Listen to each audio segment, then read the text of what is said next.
pour ça que notre devoir consiste à rappeler à la jeunesse togolaise que c'est elle qui est la clé. C'est elle qui est la clé de la situation que traverse notre pays. Et cette jeunesse doit reprendre le contrôle de la situation. En faisant quoi? En s'organisant, et en structurant le mouvement de contestation qui est en cours dans le pays. La jeunesse doit récupérer le mouvement et elle doit imposer la voie à suivre aux partis politiques. J'ai déjà fait des vidéos sur ces thématiques où j'ai expliqué que les partis politiques ont un agenda. Les partis politiques ont des intérêts et ont une façon de fonctionner qui ne cadre pas forcément avec un appel insurrectionnel, ce que réclame le peuple. Donc, à un moment donné, il faudra nécessairement que la jeunesse togolaise, avec l'appui d'autres personnes, d'un certain nombre de personnes, puisse prendre le contrôle de la situation, structurer la marche, définir une planification stratégique et se doter d'un leadership visionnaire capable véritablement de pouvoir implémenter cette planification stratégique qui n'est que un calendrier, une organisation structurée de la marche vers la reconquête de nos pouvoirs de décision que nous avons perdus collectivement. Donc, ce devoir-là nous incombe toujours et nous n'allons pas échapper à cette loi de l'histoire qui est que lorsqu'un peuple est soumis à la domination, eh bien, ce peuple n'a d'autres alternatives que de se révolter, d'organiser la révolte et de la faire aboutir. Parce que si nous continuons comme ça, moi je l'ai dit plusieurs fois, nous n'allons pas nous en sortir. Voilà.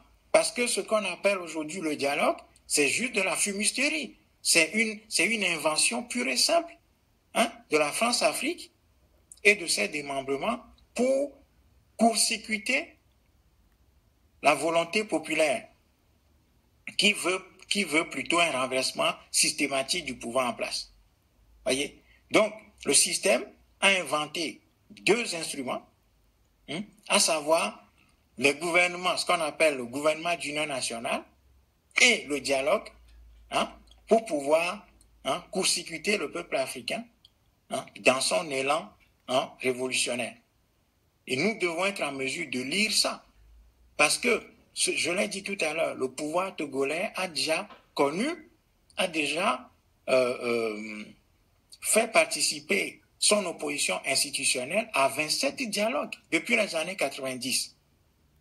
Nous avons connu au Togo von Stumpnagel, facilitateur d'Allemagne, Bernard Stasi, facilitateur de la France, Philippe Bardiou, adjoint du facilitateur français Bernard Stasi.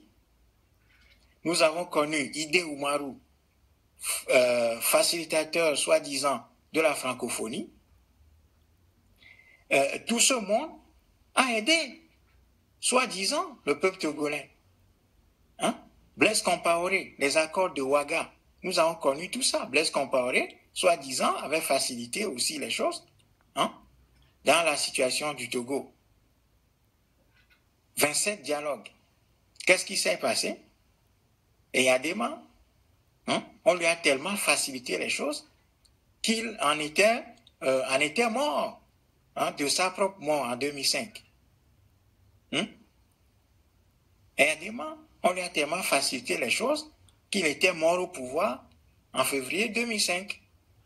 Et en mourant, il a donné en héritage le pays à son fils. Il a donné en héritage le peuple à son fils Faure Gnassingbé, qui aujourd'hui régente le pays. Et on est là, tout le monde est là à regarder. Donc, notre problème, c'est qu'à un moment donné, le peuple devient complice de sa propre domination et de sa propre souffrance. Parce que nous refusons de nous organiser, hein? Nous refusons de nous structurer et nous refusons d'écouter nos enfants les plus intelligents parmi nous. Nous refusons de voir les solutions en face, de voir les pistes les plus adaptées aux problèmes. Parce que nous ne voulons pas assumer nos responsabilités. Donc, quelque part, nous devenons acteurs de notre propre domination. Et donc, je le redis, le dialogue ne peut pas résoudre le problème togolais. Parce que le problème togolais, qui par extension est le problème de l'Afrique, est un problème colonial. C'est un problème de la colonisation. Donc, on ne peut pas résoudre l'équation coloniale par le dialogue. L'équation coloniale a été toujours résolue par par le rassemblement des forces patriotes, des forces nationalistes, dans une démarche de combat, de libération. Donc, c'est un combat de libération qui nous attend. Plus nous traînons les pas, plus la situation se complique pour nous. Donc, aujourd'hui, la comédie qui est organisée à Lomé, cette comédie appelée dialogue entre le pouvoir et son opposition institutionnelle est une fumisterie qu'il ne faut pas cautionner. C'est un théâtre qu'il ne faut pas cautionner. Et les gens, quand ils disent que nous avons besoin de voir, d'assister à ce dialogue à la télévision, c'est une fausse question. Notre peuple ne demande pas à vivre ce spectacle en direct à la télévision. Ce que notre peuple demande, c'est le départ pur et simple de Faure Gnassingbé. Et proclamer cela, c'est bien. Dire que Faure Gnassingbé doit partir, c'est bien. Mais proclamer cela ne constitue pas la solution, ne constitue pas encore les moyens pour pouvoir y arriver. Voyez? Donc, nous avons l'obligation, nous avons le devoir impérieux de reprendre l'insurrection populaire. Il n'y a pas d'autre voie en dehors de celle-là. Il n'y a pas et il n'y aura pas d'autre voie en dehors de celle-là. Parce qu'il n'y a pas de raccourci menant à la liberté. Il n'y a pas de raccourci menant à la liberté. Et notre peuple ne peut pas continuer à se soumettre à l'agenda du pouvoir en place et de ses alliés. Donc, nécessairement, notre devoir, c'est de reprendre la marche insurrectionnelle. Pas aller à la plage. Pas aller à la plage, parce que la révolution, le soulèvement populaire, n'est pas un concert parti qui se déroulerait au bord de la mer, sous les cocotiers. Non. Nous devons cibler le cœur du pouvoir. Nous devons cibler les institutions qui incarnent le pouvoir en place et prendre ces institutions-là pour cible. Tout simplement. Évidemment, il y aura des morts. Mais quel pays, quelle société s'est libérée de la domination sans qu'il y ait des morts? Et nous avons déjà des morts. Nous avons déjà des morts. Donc, nous sommes en train de faire fausse route en pensant que si l'opposition institutionnelle va dans un dialogue, va à un dialogue avec le pouvoir en place, soi-disant sous la facilitation du Ghana ou d'un autre pays, on aura le salut. On se trompe. Parce que le pouvoir en place est une continuité de la colonisation. Et ce régime ne va pas se plier ne va pas se plier aux injonctions du peuple, tant que ce peuple n'a pas fait le point pour lui asséner le coup fatal qui va le renverser.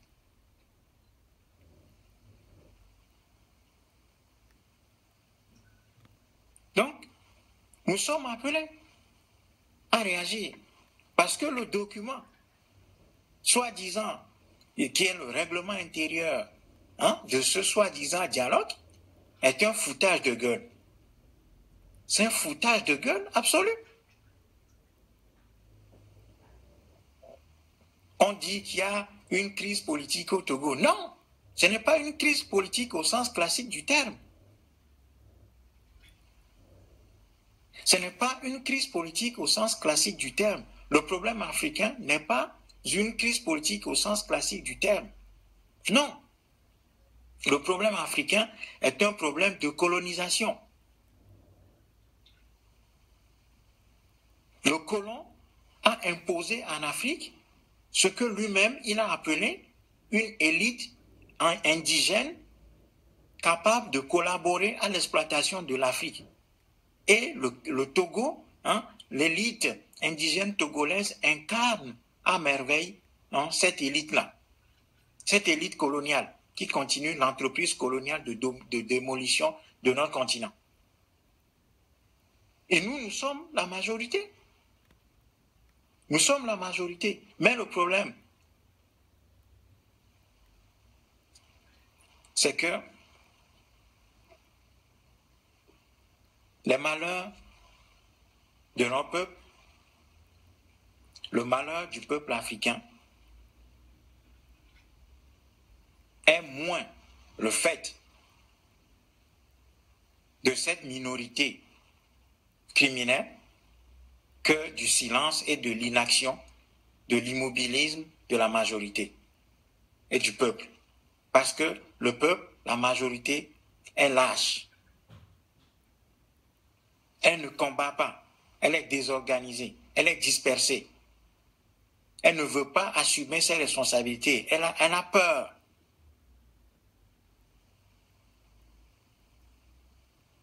Mais la minorité qui domine n'a peur de rien. Elle est organisée, elle est soudée, elle a des chefs. Elle est dynamique, elle n'a peur de rien.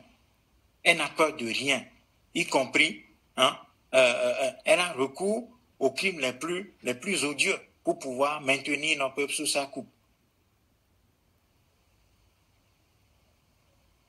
Donc, quand la situation est comme ça, nous ne pouvons pas rester les bras croisés. Nous ne pouvons pas rester. Nous ne pouvons pas continuer à rester comme ça. Parce que ça fait mal.